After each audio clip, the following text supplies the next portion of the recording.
Dibanni kuni yookiin ammoo tuyyuu qorchi hadda qabadee dhufe ijoollee shamarran mana arabaa hojjettu qofaaf yoo jedhee ni danda'ama. Haadha ta'u obboleettii ta'u gaarii qaalii.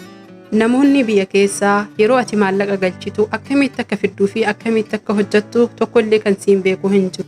Garuu harki kan kee ciccitee si qamaaca'ee si dhooyee akkasuma mootuyyuu infekshinii adda addaa sababa alkoolii keemikaala hedduu of keessaa qabuuf kan baay'ee si miidhame. Haa ta'u furmaata isaa inshallah. Assalamu alaykum wa rahmatullahi wa barakaatu. Salaama osoo hin jedhin isinitti dheeressuuf naaf gochaa isiniin jedha. Ashama harka kun hordoftoota fi kabajamtoota Razaan Oroo jirra jirtu hundi keessanuyyuu warroonni maatii koo ta'uun subscribe gootan galatooma isiniin jedha. Akkasuma viidiyoo yoo jaalattan like gochuun share godhaa hiriyoota keessanii qooda. Warroonni haadha taatanii maatii koo tahin subscribe gochuun maatii koo taha. Isinis viidiyoo ilaaltanii yoo jaalattan mallattoo bilbilaa cuqaasuun oolta jechuudha kaadha. Viidiyoon fayyaa faayaa akkasuma gorsaa fi qorsaa miidhagina dhimma dubartoota hedduu kan wal qabatu kallattii kamiinuu jechuudha kan isiniif qopheessu inshaallahu ta'ala. Har'as jechuudha gaafii hedduu obboleeyyan kiyya na gaafataa jiranii harki kiyyaa yeroo hundaayyuu na hoosisaa na dhodhooyaa akkasuma na tatarsahaa jedhanii akkuma beekamu biyya keenya keessatti namoonni waan kana hin beekne luka qofatu nama qamaacaa yookiin nama dhodhooyaa sehan. Akka fakkeenyatti namoonni biyya keessa jiran waan akkanaa kan hin beeknee fi akkasuma mootuyyuu kan dhibee addaa itti fakkaatu ta'uu mala. Kuni dhibee osoo hin tahin keemikaala hedduudhaan kan mana hambaa qulqulleessan akkasuma meeshaa hambaa dhiqan waan hedduutu jira jechuudha. Ijoolleen keenya hedduu yaachisaa akkasuma mootuyyuu baay'ee kan nama gaddisiisuudha haalaan jireenya nu keessa jiraannu. Haa ta'u inshaallahu ta'ala kana hir'isuuf yookiin ammoo tuyyuu hanga takka harka keenyarraa balleessuuf karaalee hedduun kan fayyadamuu dandeenyu fi akkasuma ammoo tuyyuu dirqama kan nurratti tahetu jira. Kana yoon godhin tahe harki keessan akka ciccitu akkasuma ammoo tuyyuu rakkoolee adda addaatiin akka isin saaxilu kan isinirraan gahuudha. Kanas isinis ni beeytan jedhee yaada. Akka fakkeenyatti ijoolleen keenya yeroo hiqaa dhiqanii kan hiqaan dhiqanuyyuu waan akkaan ulfaataa tahee fi akkasuma ammoo tuyyuu waan baay'ee ulfaataa hedduu keemikaalan faalame nama gaddisiisaa taheedha.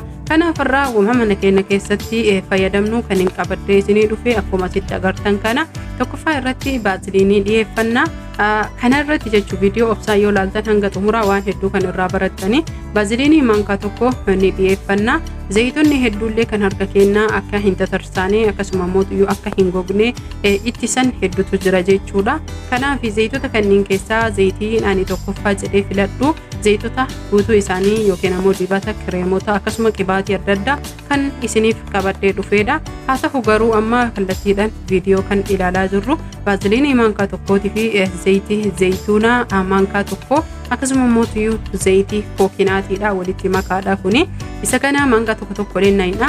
Namoonni isinii danda'ama tahee baaziliinii yoo isinii danda'ame mankaa haga 4-5 akkasuma mootuyyuu zayitii kookinaatii mankaa 4-5 akkasuma zayitii zayituunaa mankaa 4-5 walitti laaqxanii haala salphaa margisanii wal fudhachiistanii akka isiniif danda'ama taananiin distii ho'istanii bishaan ho'aa ta'e keessa waan saanii keettanii isa keessattis baysitanii baaziliinii wal fudhachiistanii boodasanii waan dibata ta'utti yookiin ammoo waan qulqullina qabutti kan naqatanidha.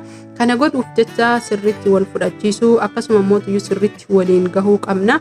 Namoonni tokko loomii itti makaa fayyadamaa jiranii karaalee hedduun jira. Haa ta'u garuu kuni keemikaalli waan infekshinii harkaa yookiin ammootu isa hassasiyaa aramni isiniin jettu isinitti taheef jecha loomiin hassasiyaa yookiin infekshinii waan eeggatuuf jecha ka gogaa jechuudha. Gogaan keenya infekshinii yoo godhatte loomiin akka daran nu hoksisuu akkasuma ammootuyyuu nu gubatu nu saaxila. Kanaaf haala margitan kanaan wantoota sadiin kana walitti maknee harka keenya laaffifachuu akkasuma immoo qamaacaas tahee dhodhooyinsa infekshinii harka keenyaa sababa keemikaala adda addaa karaa salphaa taheen fuunee jechuudha. Maasaaja harka keenyaa dhiifamnaaf golchaa isiniin jedha. Akkasuma galgala maraa harka keenyaa haala margitan kanaan dibdanii ittiin rafuu ni dandeettanii karaalee hedduun jechuudha karaan ittiin fayyadamuu dandeenyu.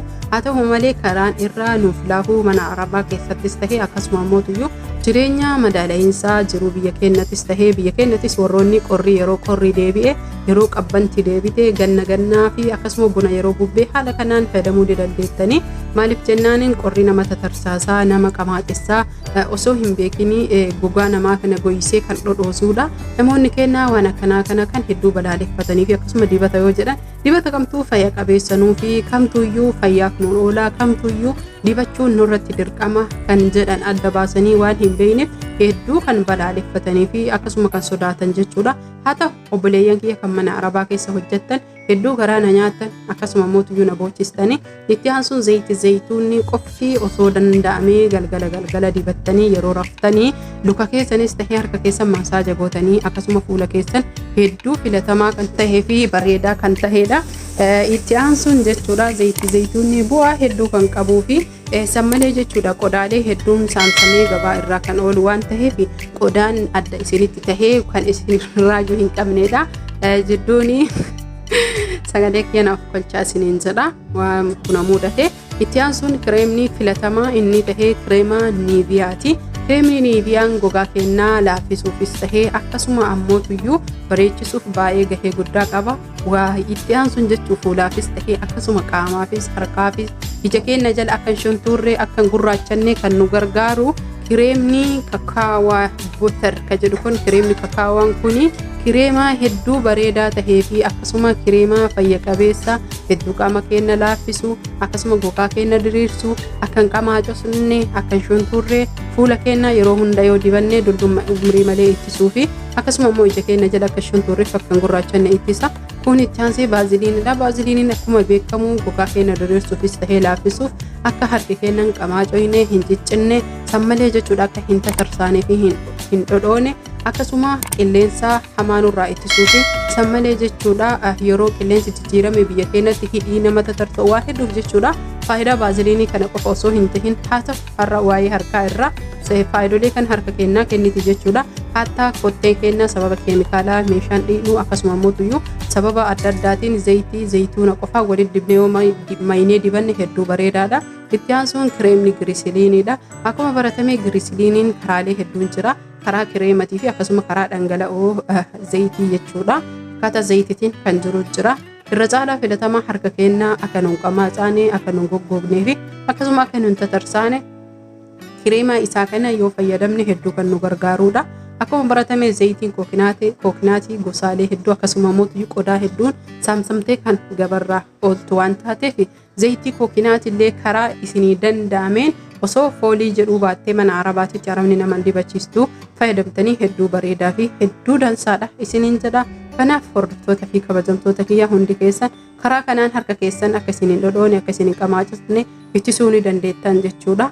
Hunda caalaa fayyaan faaya isiniin jedha. Hedduu ni beeka isinii hubadha waan ofii keessa jiruuf waan ofii hojjedhuu fi kanaaf hanga viidiyoo biraatiin walitti deebinutti na of kolchaa dogoggora koo horaa bulaa isiniin jedha. Warroonni maatii koon tahin ammas irra deebi'u sabskiraayib godha. Warri maatii koo taatan laayik sheer gochuun hiriyoota keessanii qooda. Horaa bulaa viidiyoo kiyya laayik naa godha obboleeyyan kiyya isiniin jaaladha. Hunda keessanuu amantiif kutaa.